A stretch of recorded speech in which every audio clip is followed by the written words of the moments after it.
Qui était le premier sur Terre? C'était l'œuf ou la poule? Je pense que c'est l'œuf. Moi, non, est-ce que c'est la poule? Moi, c'est la poule. Il y a bien fallu qu'elle sorte de quelque part, la poule. Parce que la poule, elle prend des œufs. La poule, elle est bien née quelque part, de l'œuf. Alors c'est quoi?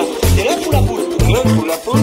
La chronique d'Élise. Tu nous parles de contamination au plomb dans les eaux de la ville de Flint, au Michigan. Oui, donc ce soir, je vous parle de plomb dans l'eau potable de toute une ville. Donc, comme vous l'avez mentionné, Flint, qui compte environ 100 000 habitants. Donc, c'est une ville qui est assez pauvre, qui est située au nord des États-Unis. La majorité de la population de Flint est afro-américaine, puis il y a 41% des gens de cette ville qui vivent sous le seuil de la pauvreté. Donc, c'est une ville qui est située près de Détroit et son économie reposait donc en grande partie sur l'industrie automobile.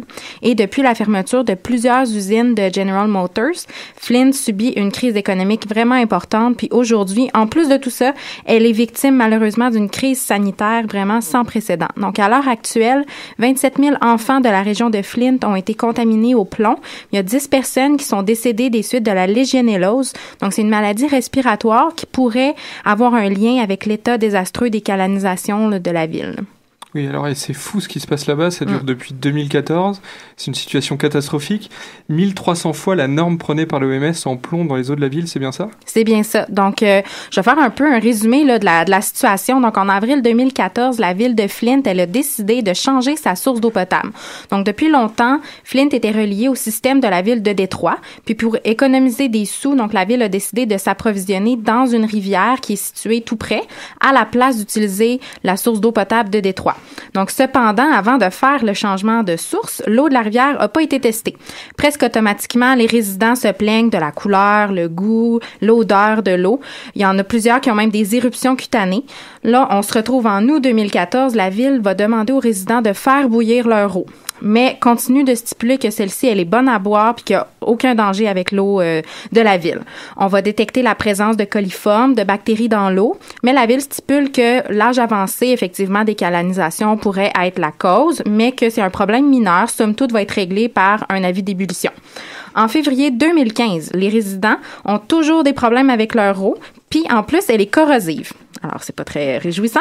Il y a une résidente de Flint, Lee Ann Walters, qui fait tester son eau de robinet, puis elle découvre qu'elle contient 104 parties par million de plomb. La norme de l'EPA, c'est 15 parties par million, mais plusieurs scientifiques s'entendent pour dire qu'aucun niveau de plomb dans l'eau ne peut être considéré comme sécuritaire. Donc, suite à cette découverte, il y a un expert de l'EPA qui va retester l'eau de la même résidence, mais va plutôt y découvrir une concentration en plomb de 397 parties par million.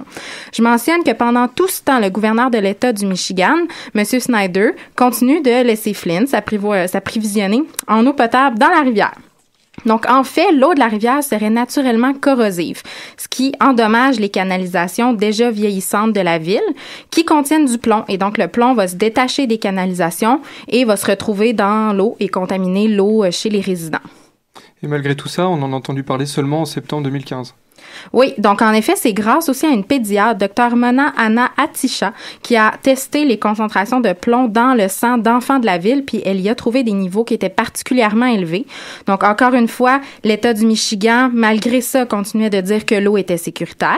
Et c'est en octobre 2015, donc récemment, qu'un épidémiologiste du gouvernement valide les résultats de Dr Anna Atisha et que la ville de Flint n'a d'autre choix que d'exhorter les citoyens de cesser de consommer l'eau. Au mois de janvier 2016, l'état d'urgence est déclaré dans le comté de Genesee, où la ville de Flint est située. Et le 20 janvier, le président Obama va débloquer un fonds d'aide de 28 millions de dollars. Les dommages dans les canalisations sont tellement importants à cause de la corrosion par l'eau, en fait, que tout va devoir être fait là, éventuellement. Ok, alors ça c'est la situation, mais ça fait quoi d'ingérer du plomb comme ça dans son eau à haute dose et si régulièrement? Bon, question bien pertinente.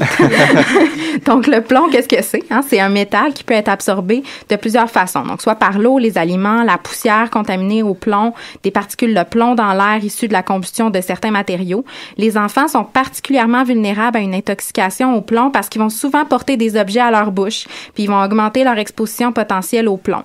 Une fois qu'il est absorbé, il va avoir une grande grande affinité avec les protéines. Il va diffuser facilement à travers plusieurs organes, comme le cerveau, les reins, le foie. Donc, les effets toxiques du plomb sont souvent irréversibles, puis une exposition aiguë va entraîner, par exemple, des retards mentaux, des troubles du comportement. Une exposition à plus faible concentration, mais sur de longues périodes, va affecter le développement du cerveau chez l'enfant, des changements de comportement. On va aussi voir une baisse du QI et des résultats scolaires. Il va aussi être fréquent de voir des cas d'anémie, de déficience rénale et des effets toxiques sur le système immunitaire. Donc, selon l'OMS, le plomb fait partie du top 10 peu réjouissant des substances chimiques les plus préoccupantes en termes de santé publique.